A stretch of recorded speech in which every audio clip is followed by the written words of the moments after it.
Welcome, everyone, and thank you for joining us here in the campus of Notre Dame. It's like a winter wonderland out there.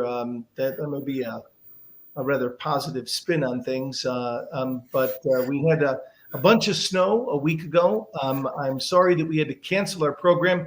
We had a snow day here on campus. There were no classes, no activities. We got about 14 inches of snow last Wednesday, and it was very difficult to get in and out of campus and to get the technical setup for this show. And so I want to apologize for that. But Professor Carl Ackerman, who was going to join us, has moved to next week, Wednesday, and you'll get a chance to hear from him then. I'm really excited to be here with you today because I know you're going to enjoy the program with Ryan Willerton, and we'll get into that in just a second. But temperatures are still cold enough that there's still about 8 inches of snow on the ground. We got a big home basketball game tonight against Louisville. The men's team is in first place, and our women's team and our hockey team, they're all having really strong seasons, which is a great way to pass the winters around here. We lifted the mask mandate on this past Friday, February 4th. Now, we still have to wear masks if we're in public buildings on campus, like the Morrison or the bookstore, parts of the main building, and certainly all sporting events. But because we got over 90% boosted among the 18,000 students and faculty and staff here on campus, we've been able to loosen some of the mask restrictions on campus, which has been very, very positive and well received by everyone. Accordingly, our numbers of positive cases of COVID have dropped significantly, and that's due to the vaccine boosters that people have received, which have been really helpful, and it's also due to just the decline in Omicron across the board. So now it's my distinct pleasure to introduce Ryan Willerton. He's the Associate Vice President for Career and Professional Development. He leads the Murillo Family Center for Career Development. They're located on the 5th floor of the Duncan Student Center. They take up that entire floor, which is 120 yards long, and is an incredible facility, probably unmatched in higher education. And they oversee all of the work on career discernment and placement and for our undergraduate students and our graduate students, from internships on through job placement and everything that's related to career discernment. Ryan has actually been at the university for 23 years in various capacities, mostly within student affairs. And everything that he's done with a Midas touch. He's been an incredible leader. And for those of us who get to work with him on a regular basis, you could not work with a person who better embodies the values of being hungry, of being humble, and being hopeful in all that he does. He has a master's degree in education from Eastern Illinois University and a bachelor's degree in Spanish secondary education from Bradley University. He and his wife, Maddie, reside here in South Bend. Maddie is a local Catholic school principal and a Notre Dame graduate of the Remick Leadership Program through our Alliance for Catholic Education. And their two sons are one is about to graduate from St. Joe High, and the other one is a student at Dayton University. So Ryan, welcome. It's good to have you with us, and thank you for making this time to be with us and share some thoughts about what I think, quite frankly, is the very best career center in the country. And I say that because I hear that from many parents who have children at multiple institutions. They rave about the work that you do, and I know that you've been tireless in your advocacy for our students. So let's go back, though, before we get in talking more specifically about the work of the Murillo Center. let's talk about how these roles have changed. This is one of the fastest areas of growth in higher education. When you were a student, God forbid, even we go back to when I was a student, things were very different. You just went to school and then you applied for a job pretty much on your own. There was a little bit of help, perhaps, in some areas, but most not. And then you just went forth. How has that landscape changed, and how does Career Center play such a pivotal role in the life of higher education and our students? That was a great question, Lou. And thanks again for the invitation for this. And for everybody out there, I would like to say it's great to see you. I can't see you, but I know there's a lot of people watching. I received a number of different emails from friends and colleagues and the Notre Dame broad network, the Notre Dame family who's really been supportive of us. So thank you for joining us today. But I agree with you 100%, Lou. 20 years ago, when I was an undergraduate student, really didn't go to the Career Center. Bradley had a great operation there, and if I needed cover letter help or resume help or ideas on career paths, I could probably ask for it. But it wasn't really ingrained in the educational experience as either a requirement or a strong suggestion. But really what's changed here, particularly in the last 7 years, I would say, is the competition for top positions at world-class organizations where students from all across the country want to work. So if you think back maybe 7, 8 years ago, there were a lot of core schools with employers. So an employer would say, we're going to recruit at these 5, 7, 10, 20 universities, and we're going to get all of our new hires from these organizations. And essentially what's happened over the last few years, there's new electronic platforms that have come about. We use one of those platforms. It's called Handshake. Over 1,200 campuses are using this. And the idea behind it, very similar to what you would see in social change within our nation. It's about democratizing opportunities. So how can any student at any college and university also compete for these top positions? So where our students 7, 8 years ago were competing against these other students at core schools, we're now competing against more than 1,000 schools. So the number one student at a particular private or public university is competing against our top 50 students. So it's much more competitive. We need to be much more strategic on how we support our students. And it just takes a lot of planning.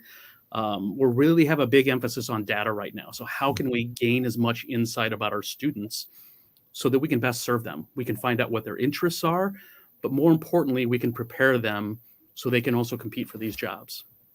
So tell us a little bit about how does a major in an area of study correlate to a career path?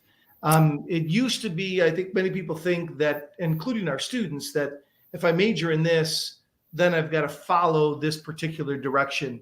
You know, you were a Spanish secondary education major, and look what you're doing now. It doesn't seem to have any direct correlation. I was a great books major and did a master's degree in international peace studies, and now I work in this role, with advancement at the university. So very different. How do you educate our students about that, and what thoughts do you have about a particular major or concentration of study leading to job opportunities? No, it's very interesting. This is the number one topic that we talk to first-year students about, and that it's your major can inform, but as it doesn't determine career success, it doesn't determine exactly this is what I need to do with this degree. Right. One of the values of a broad liberal arts education that we have at Notre Dame is that students from every academic college can be competing for very similar roles. What employers are looking for are skills, and we have an amazing academic curriculum here across all different colleges. So what we need to do is help students think about not only their skills, but also their interests. And the third area that we focus on are their values. And we start this early. So we don't wait until they're a junior or senior. And I'd say 20 years ago, you could wait till junior or senior year. Internships weren't as important. They were there, but they weren't as important. So we need to get to our students early. What we don't want them to do is make a decision for the rest of their life, to say, I just got to Notre Dame, competitive application process, and now I need to determine what my first job and next job is going to be. That's not the case at all. So what we do is we partner through the Moreau First Year Experience course, and we don't start any career development until the second semester of a student's first year. And interestingly enough, we're literally in the middle of those 2 weeks of career development content. Week 1 was last week. Week 2 is this week. I actually have my Moreau class tomorrow morning at 9:30 a.m. over in Flanner Hall. So tell us a little bit about that. You reach every first-year student through the Moreau seminar, and you've got 2 weeks of programming. What do you do with those students to heighten their consciousness, their awareness about what the Morello, Family Career Center can do for them? Yeah, absolutely. So the 2 weeks of content, we split it up. So the first week, we focus a little bit more inward. So we really focus on values, interest, skills, kind of the backbone of what we call career development theory. And that number one point. Testing even? Do they do?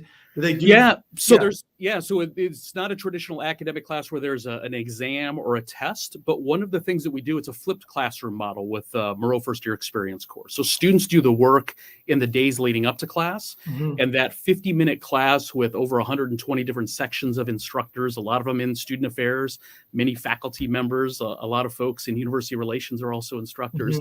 They process the information with students and say, one of your assignments was to do this reading. One of your assignments was to complete what we call a career development reflection activity, which essentially is a check-in. It's a 9-section survey. So it's not a test, but it's questions that we ask students to reflect on, thinking things about locations, work values, what's very important to you in a job.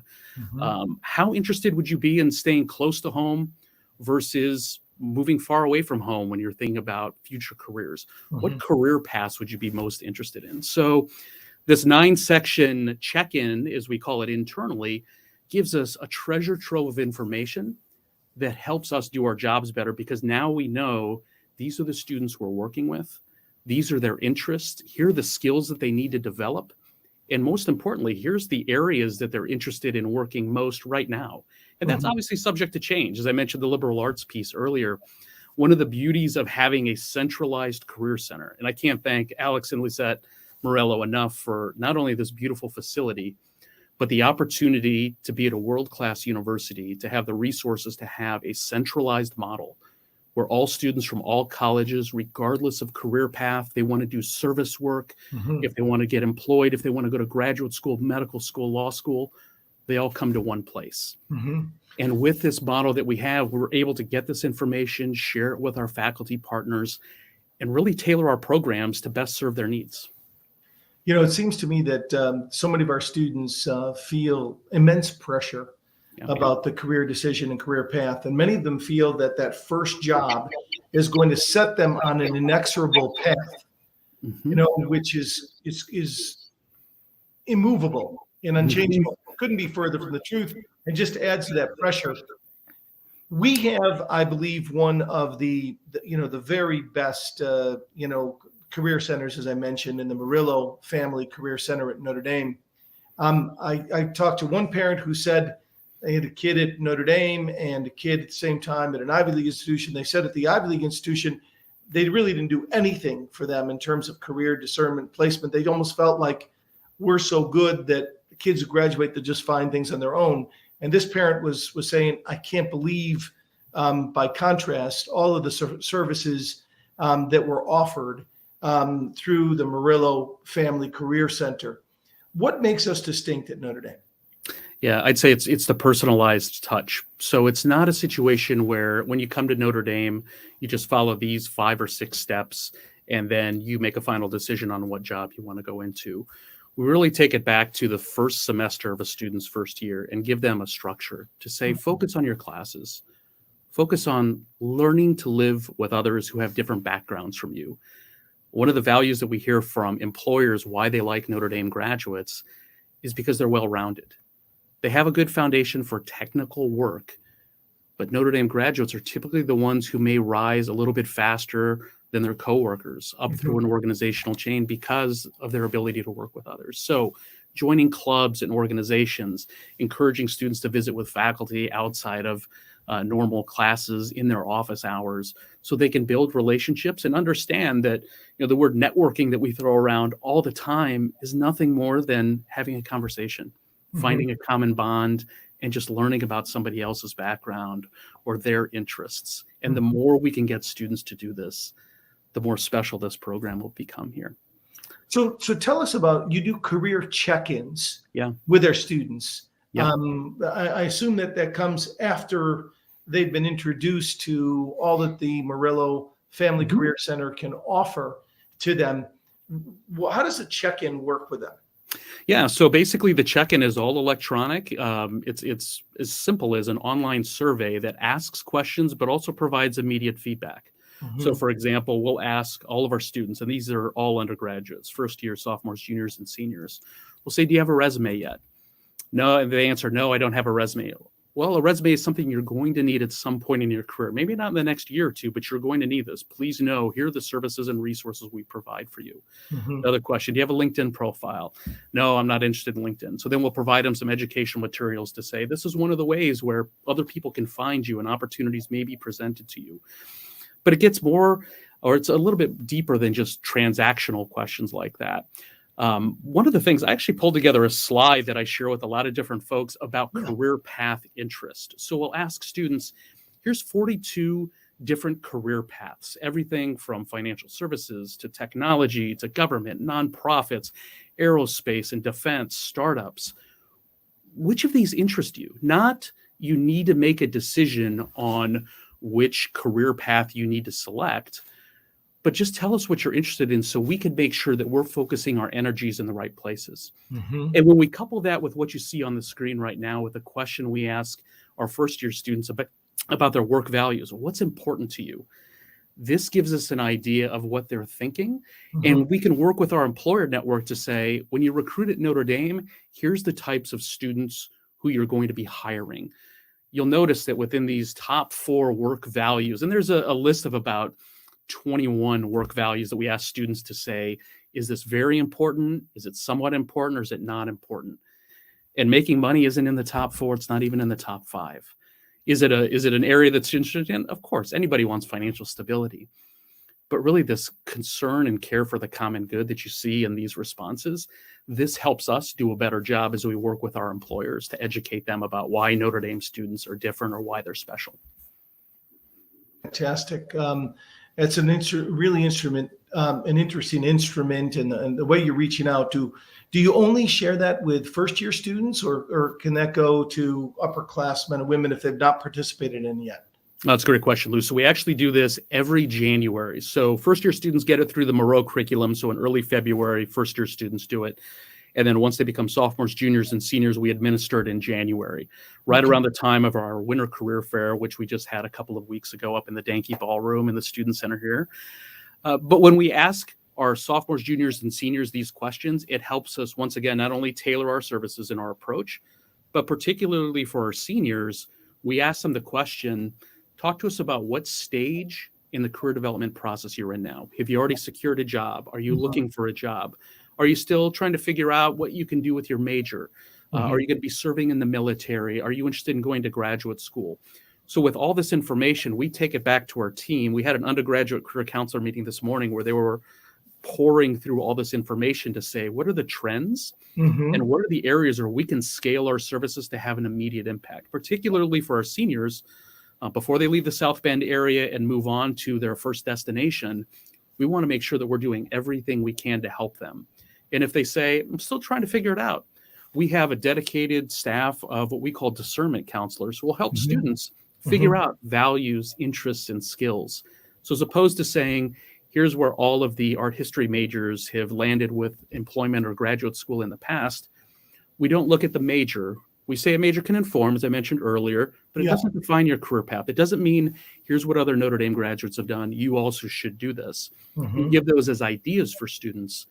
But then if they say, you know what, I've got a quantitative mind, I'm a real critical and analytical thinker, that opens the doors to a lot of different careers that maybe people who studied your major haven't done, but you can absolutely pursue, and we can help you upskill through a number of resources we have so you can be competitive just as a student who's in the College of Business or the College of Engineering. What kind of compliance rate do you get? I mean, how many students actually respond? Because you can lead a horse to water, right? But, does everybody take advantage of This is a great question, Lou. This is one of the biggest challenges and frustrations, I guess you could say, that I have is we have so many resources to offer, but sometimes students are overburdened. You may say 5 or 6 emails. You may say Hey, just so you know, we're going to follow up with your dean just to make sure that we're providing all the services possible to you. I want to make sure that we can help you, and you don't get a response. But we get about 77% response rate from all of our classes. Obviously, first-year students, it's required through the Moreau class. Yeah. But even our seniors, we got about 76% of seniors who told us, here's what my plans are. Here's what I need help with. And actually, if I could take a side note really quick, Lou, one of the most interesting questions we ask students, graduating seniors who've already secured employment, we say, first-year students really want to hear from you. They can hear from a career counselor. They love to hear from alums, but they also want to hear from a sense of recency of somebody who just went through recruiting. What is most important? How can I best prepare myself 3 years from now to attain that job that you have? Mm-hmm. And the responses are amazing. What I'll say is about 70 to 75% of the responses all revolve around networking. And I'd say the vast majority of those are talk to our alumni, reach out, don't be scared. It might be awkward. It gets easier the more you have these conversations. But getting this information, once again, all this data, it's information, and being able to share it with students through workshops, through our weekly newsletter that we send to first-year students after our 2 weeks of content in Moreau, we're able to tailor it and say, here's what your classmates have said. Here's how we can help you. So that's great. Tap into this formidable alumni network that really sets Notre Dame apart. So where do our students go? What do they do? Not everybody goes into a job. What percentage go into jobs? And what is our employment rate 6 months out for graduating seniors? And then what else do they go into in military service, further education, volunteer service? How would you break that down typically? Yeah. So this is what we refer to as first destinations. And for anybody who's watching today, if you have a student who's in high school, or you have a student who's a first-year college student, or even a sophomore, wherever they go to school, you should look on the website and ask about first destination. We're actually launching this May an amazing longitudinal first destination interactive tool where you could drill into majors, locations, employers, minors, finding ways to get information to say, what have Notre Dame students done? And what you discover is we have a pretty stable outcome rate. 98% of our students have secured their first destination within 6 months after graduation. And a lot of colleges and universities use a similar metric. What's fascinating is I have a son who's applying to a lot of different colleges and universities right now. So I see all the marketing materials and I see 96%, 97%, 98%. And then being in this business, I know the next question I ask is, what's your response rate to the survey? It's called a knowledge rate in our line of work. What are you basing that off of? And for us, it's over 90% of the students, we know what they're doing, or they've responded to our surveys to say, please tell us what you're doing so we can help you if you need help. And if nothing else, please let us know so we can educate other students. And some schools might have a 65%, 70% response rate, but still tout a 98% placement rate. So it's fascinating how numbers can be a little deceiving. But to answer your question directly, Mark Twain said there's lies, greater lies, and statistics. You got it. That's exactly right. To answer your question directly, Lou, you get about 65% of our graduating seniors go down the route of full-time employment. And that could be at a large corporation, a small business, local organizations as well. You get about 2% of our students will end up serving in the military. You'll have about a quarter of our students, or 23% ballpark, who will end up going to graduate school immediately after undergrad. So they receive their bachelor's and they're going to go on to medical school, law school, possibly graduate business school, but also a number of science, humanities, and social science fields for graduate work. That's a little higher than I would have thought, 23%. Yeah, it's quite a few. And this is one of the misnomers that we have. So when I go around, particularly the UND celebrations, and I have conversations with alums, they say, all right, so you're the Career Center, resumes, cover letters, and you help kids get jobs, or you give them jobs. So we dispel some of the myths around there, but we also say, hey, there's about 25% of our students who go to graduate school, and we're here to serve them too. We're not just in the business of employment. We do all of the discernment. We get them connected to resources. We have amazing faculty here who are great mentors to give insight into grad programs, not only at Notre Dame, but elsewhere. I think Father Jim Foster is an amazing example. He has touched so many lives of students who want to go into healthcare professions. Kathleen Kohlberg in the College of Science, just some awesome, awesome partners. We can't do it alone. So what percentage go into volunteer service, roughly? Yeah, I apologize that I didn't bring that up, Lou. This is actually one of the shining stars and one of the ways that we differentiate ourselves from a lot of colleges and universities. So we have about 6 to 7% of our graduating seniors doing volunteer service work. And it could be the Alliance for Catholic Education, the Jesuit Volunteer Corps, the Peace Corps, local service organizations. There's so many different ways that they can give back to their communities. And it's fulfilling. Whenever we see the check-ins, we see this many students giving back. It really validates why this place is so special. So Ryan, you mentioned we just completed a job fair on campus. How frequently do we do job fairs? What did that look like in the Duncan Student Center? How many employers were we able to track? And then if this isn't a long enough question already,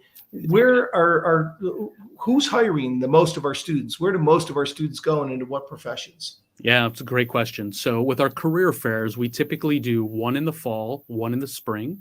With the pandemic, just about every college and university that had a career fair, not everybody had them, they moved them to a virtual platform. So you can imagine a Zoom, if you will, a one-on-one conversation or a large group Zoom where an employer would talk to 15 or 20 students for about a half hour and share with them career opportunities. And then students could apply for jobs electronically. With us, we were committed. If we could bring employers to campus, we were going to bring employers to campus. So the phrase we used, we're providing employers something for everyone. So we had a lot of employers who did virtual, and then a week later, they were physically on campus following up with students and meeting with students. So the picture you see on your screen is the 7th floor of Duncan Student Center. The windows overlook DeBartolo Quad and the Dinky Ballroom, right? The Dinky Ballroom, amazing space. The Rasmus Club up on the 8th floor, just another awesome space. To give you an idea how we leverage our facilities, and I would also be remiss if I didn't mention, this is one of the only career centers in the nation that actually has this type of not only premium space, but space attached to their career center. So literally 2 floors below the picture you see on your screen right now is our career center, our interview center, our staff offices. The convenience of having this all in one place is unparalleled in higher education. It's just one of the investments that we've made, thanks to Alex and Lisette, who you see there on our wall on the 5th floor. But with employers, we typically see about 150 to 200 employers for our fall career fair. That's the peak of recruiting for a lot of financial services, consulting, accounting, business services lines, and healthcare professions. And then in the spring semester, at the end of January, we do a smaller fair, typically about 100 employers or so. And a lot of the focus is on internships, but it's also brand awareness. And thanks to what we call our employer engagement teams, we have a dedicated staff who their sole responsibility is to basically be salespeople for our students. They work with employers to say, we want you to come to our career fairs. You can't come to the career fair, we're going to get you resumes. We want to get these opportunities in front of our students. And they set a goal of hitting 150 employers for our January virtual and in-person fair. And they brought 173, not only to campus, but split between campus and virtual. And also a number of employers that have never participated before. So they've done a phenomenal job, and coupled with our career counselors doing the preparation work on the front end, our students are really teed up for success. But what's interesting too, that I'll say, Lou, is a lot of people think career fairs are the end all be all. And if my employer that I want to work for doesn't go to a career fair, I can't find a job. Career fairs account for maybe 20, 25% of where a student first finds out about a job opportunity. So a lot of industries, if you think about media, entertainment, sports marketing, they don't hire a lot of people. They might hire a handful across the entire country. They're not going to make an investment to come to a career fair. So one of the things that we've done, and we piloted this last year, we created what we call a career explorations night. So we had more than 250 alums and parents who participated in this. We created a student committee over winter session and the successes we had there. And they created an event in early March where it was 20-minute conversations with an alum across every imaginable career path. Everything. So that was more about career discernment than career placement. That's exactly right. And then what we also learned from that, some of these conversations have led to, hey, send me your resume. I'm going to pass it along to some of my colleagues. So it was really helping students understand this is discernment, but it's also veiled as networking. You're practicing networking. Right. So we're going to be replicating this actually in April this year. So we'll send more information out to everybody on the webinar today and to our alumni network and our friends over in the Alumni Association to share the great plans that we have for this. It's going to be amazing. Every time I speak with you, Ryan, or somebody in your team, I'm blown away by the additional services that you're offering to our students. So where are in the employment realm, Yep. where are our top students going? And then maybe you could follow that up on the graduate continuing education side. Where are students going?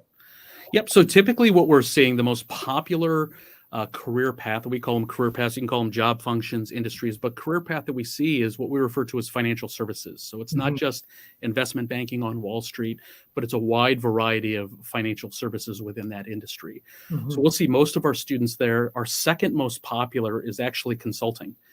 So management consulting is an area that applies the principles that students learn about problem-solving skills, critical thinking, working in teams, leadership, and communication. It's one of the natural fits across all different academic disciplines. So you see quite a few students who go into these actual career paths. The couple of areas that we've seen a lot of stability in, accounting, which you wouldn't see on here. Just about every student who's studying accounting, there's a natural path. They're interested in working for one of the big four accounting firms. So we typically see just about every accounting student ending up with one of those firms or another leading firm. What you see on the screen right now, these career paths of interest, the way that we see an intersection with this, these are responses that students provided through the Moreau First Year Experience Check-ins. We mentioned that 9-section survey. One of the questions we asked students was, hey, select up to 4 of these. We have a list of 42 different career paths. And we asked students, hey, out of these 42, which 4 of these resonate with you right now? You're not locking yourself in. We're going to put you on some mailing lists so we can share information and show you where our resources are, but you're not committing that you're going to do this. And those paths that you see right there are the most common ones that our students are interested in. So where we're seeing the most growth is healthcare and technology. And this is an area that we're really starting to devote more resources towards because we recognize there's a lot of Notre Dame alums in this space. There are a lot of opportunities in this space, and a lot of it has to do with skill development and building relations with employers. I'm a little surprised to see that almost a third of our students, 32% to be exact, are interested in either government or nonprofit, work as well. So that I'm sure that changes over time somewhat. Yep.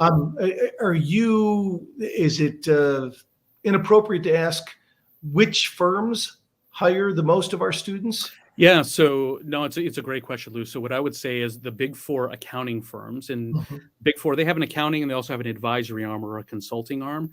These are the organizations. Deloitte has been our number 1 employer for a number of years. Right on their heels, you'd see a PwC, KPMG, EY, or Ernst & Young. Booz Allen Hamilton had a stretch where they were a number 2 employer for us for a number of years. And then you have these hybrid organizations. So Epic Systems, based out of Wisconsin, is an area that works with software that supports healthcare organizations, so hospitals. And we see a number of students. I want to say last year we had at least 24 students who ended up working for Epic, whether it was on the technical side, the customer relations side, the sales side. Those are some of the organizations where we see the most. When you think about financial services in the Wall Street area, Goldman Sachs is at the top of the list there, Bank of America, a lot of these bigger name firms. So how are we doing in Wall Street? It's been one of the areas of emphasis, and there's a guardian angel that is our ace in the hole that separates Notre Dame from every other school out there, who's become a mentor to you, that's helped us out with a lot of these Wall Street placements and taken Notre Dame from virtually nowhere a decade ago to being kind of a top school for so many of these top firms. It's amazing. Bill Smith, I don't know if Bill, if you're watching today, I'm assuming you are, you're so engaged.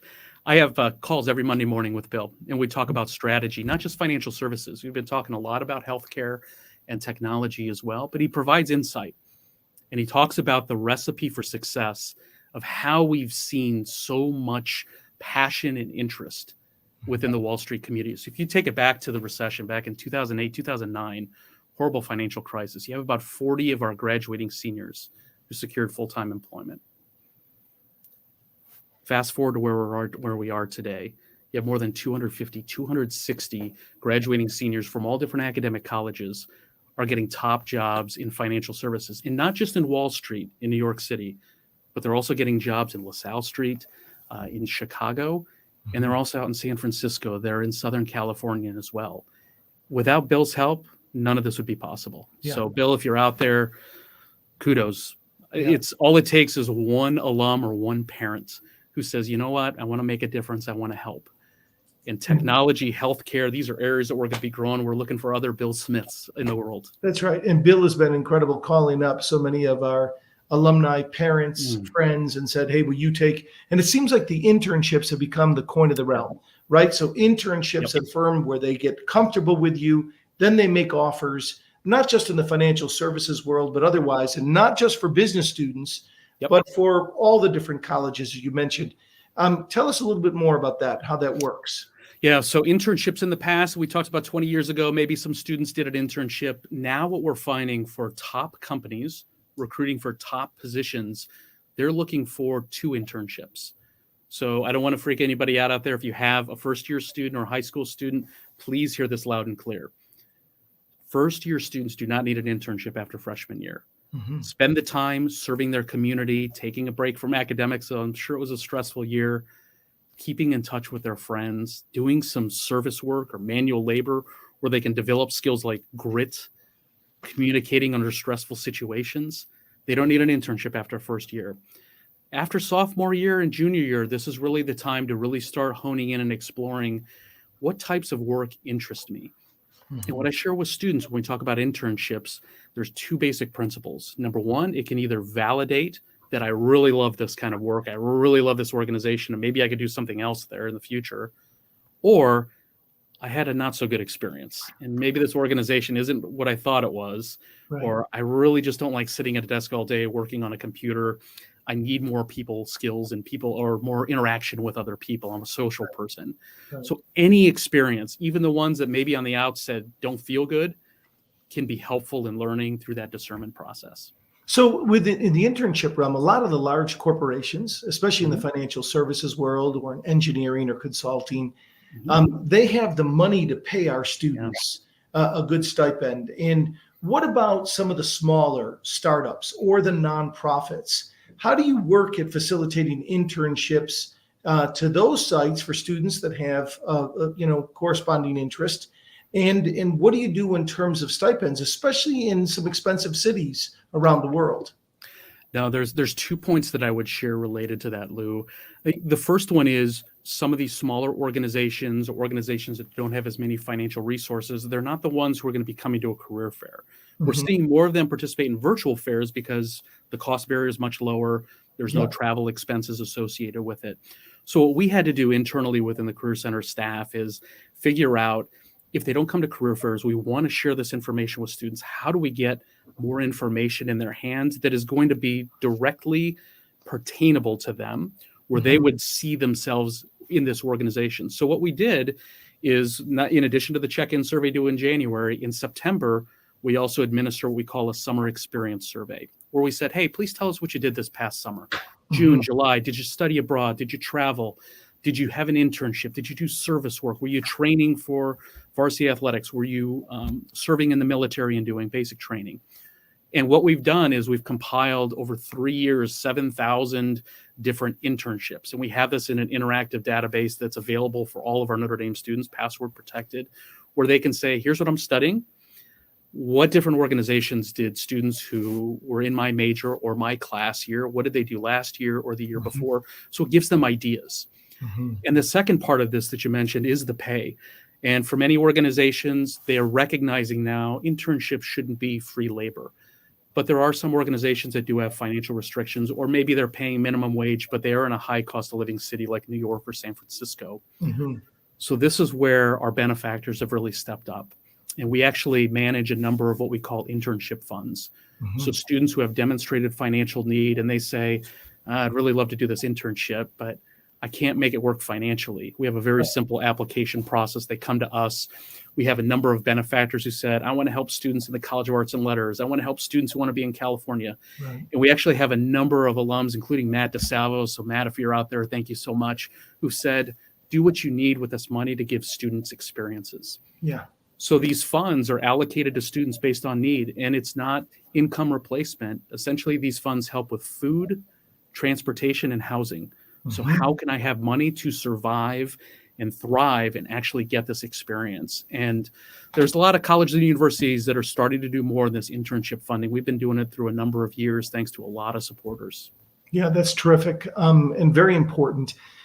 So the one thing I want to just avail upon everyone here is the amount of services that you offer through the Murillo Family Career Center are enormous. They're vast, they're impactful, they're real. If you have a child here at Notre Dame, or you know somebody who's a student here, encourage them to take advantage of these services. Some wait too long. Some try to do this on their own. And whether it's resume building, don't you even do provide assistance for interviewing, preparing for interviewing, where they can videotape themselves or they get videotaped? How does that work? Yeah, so actually that's where I'm at right now. We have 45 different interview rooms and conference rooms in our career center. And some of the rooms actually have all this video technology. We've got a beautiful display of campus back here, and we have acoustic tiles. We have software that will actually help students do practice virtual interviews on their own. They can send us a link and ask for feedback. Mm-hmm. They can also send it to their parents or family members and say, hey, how do you think I did? Yeah. But part of the other thing that we do too is we tap into our alumni network. So I talked about working with graduate and professional school, or students interested in going into graduate and professional schools. This past fall, we had about 70 students who were in the medical school application process. Mm-hmm. And we offer medical mock interviews or med school mock interviews and regular interviews and case interviews for students who want to go to consulting roles.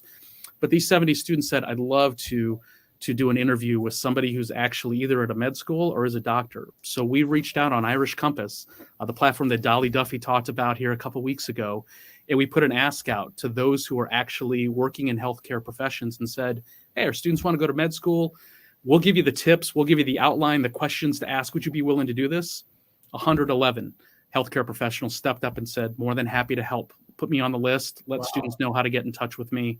Wow. And these students now, not only they have Father Foster's support and the College of Science or the College of Arts and Letters or other academic colleges, we were there to support them and give them tips and preparation and workshops. But now they actually had an alum who said, I've gone through this process, or I'm very familiar with healthcare, and let me give you some advice on how you were answering these questions.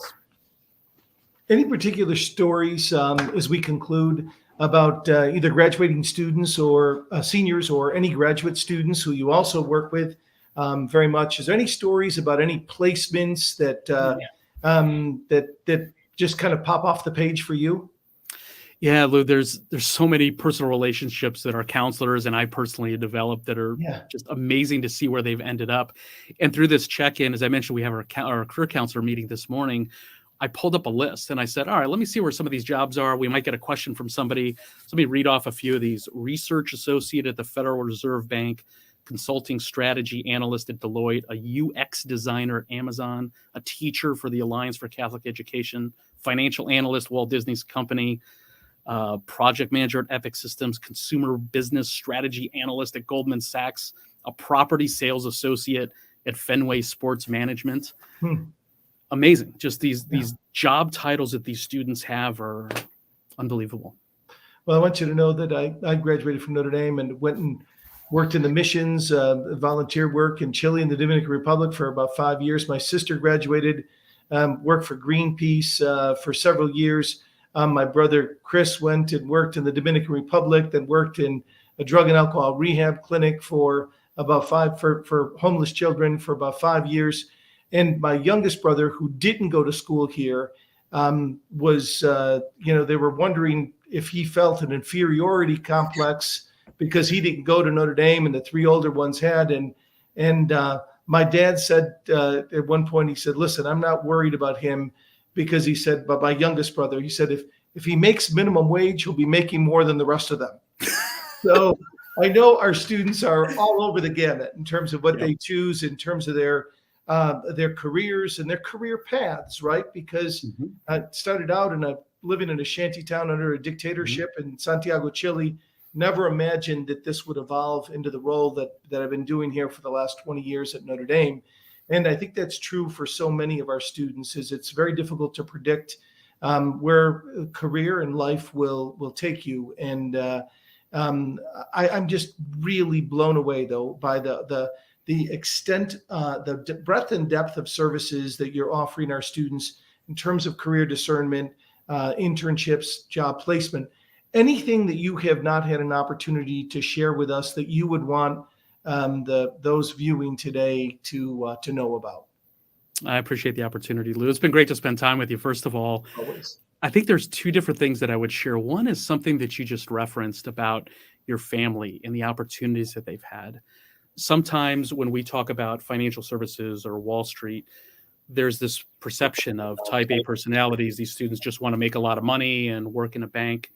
What's fascinating is our career counselor actually helps first years and sophomores think more broadly. Mm-hmm. So it's not just about getting good grades and getting great internships. The week before our in-person career fair at the end of January, our partners over at the Center for Social Concerns had their postgraduate service fair. Mm-hmm. And when we shared this with him, he said, this is critical for every student who wants to work in banking. They need to do service. Mm-hmm. They need to work with others. So it is in the fabric of everything that we do at the university and certainly in the Center for Career Development. The last thing that I'd share is one of the other things that makes us distinct is what we call our regional engagement model. So it's actually having alums and family members and parents of Notre Dame students or parents of Notre Dame graduates supporting us in different regions of the country. And this is an area that we're going to be growing here in the next few years. It's a priority for us of expanding the boundaries of this campus and recognizing that in this virtual world we live in, Mm-hmm. the more we can be in person with a warm handshake and have a conversation on site at their place of employment to say, this is important to us. I'm here because I care about you. Mm-hmm. And we want our students to have world-class opportunities. Mm-hmm. Help us recruit. Yeah. So this is an area that we're going to be focusing on. We can certainly talk about that in the coming months and in the coming years. But I really appreciate all the support, Lou, from you and your team and Dolly and corporate relations and all the folks in university relations are certainly great friends of ours. Well, you're doing a phenomenal job, Ryan, and you got an incredible team that you've surrounded yourself with, and it's all for the Notre Dame student. And the one thing I consistently hear as I'm out there from employers is those that hire our students as interns and then the job placements is that the other non-Notre Dame alumni colleagues of theirs say, keep sending us more Notre Dame kids. These are kids who have a strong set of values, great ethics. They work really hard. They have low ego demands, and they're great team players. And nothing is beneath them. They'll do whatever it takes to advance the organization, to advance the team. And so when we get them, people say, "I want more." And that's a great reflection of the work of so many that here throughout the university and the type of students that we attract. As we close, any hopes or wishes that you'd like to share to move what you're doing going forward? What would you share how can people be of help? Yeah, what I would say is two very important things. Thank you. Just two words. I just can't thank this Notre Dame family enough for everything that they've done and continue to do. We're going to continue to make asks just to say, we know that you can help. You have amazing backgrounds. You have amazing experiences. But also one of the most important things that anybody in this family can do is introduce us to a contact. Mm-hmm. And that contact doesn't have to be a Notre Dame alum. It can be a neighbor. It could be a coworker. You may be on site consulting with an organization and say, you know what, I bet Notre Dame could really add value to this organization. Mm-hmm. As you mentioned, we have an amazing team here, and it is a growing group of professionals that care passionately and deeply about our students. They want what's best for them, and we never turn down help. So this summer, we're actually formalizing some structures. We're going to be announcing this thing through our Notre Dame clubs, but also through broader Alumni Association communications too. So we're really excited about what we're developing and more to follow in June. Ryan, thank you for your extraordinary leadership. Our prayers for you and your team. And let's offer in that spirit a prayer of gratitude to Our Lady for our students, to help them take advantage of the resources that are there for them, and our prayers that especially this senior class that's going out into the world, that they're going to seize the opportunities that are before them and make a difference for a world that is deeply in need, whatever career path they choose. So together, please join us. Hail Mary, full of grace, the Lord is with thee. Blessed art thou among women, and blessed is the fruit of thy womb, Jesus. Holy Mary, Mother of God, pray for us sinners, now and at the hour of our death. Amen. Thank you all for being with us. Thank you, Ryan. Take care. God bless, and go Irish.